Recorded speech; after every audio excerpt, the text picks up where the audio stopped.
ఊర్లోకి రావద్దని చెప్పాను కదా హరి, ఎందుకు వచ్చావురా? అయ్యో మీరేదో పడతానండి. నా పేరు హరి కాదు, నా పేరు దేవా. మరి హరి ఎవరు? హరి ఎవరో కాదు, నా సొంత అమ్మ.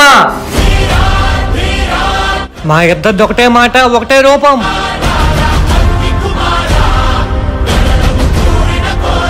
అయితే ఇన్ని రోజులు ఊరికి దూరంగా ఎందుకున్నావు?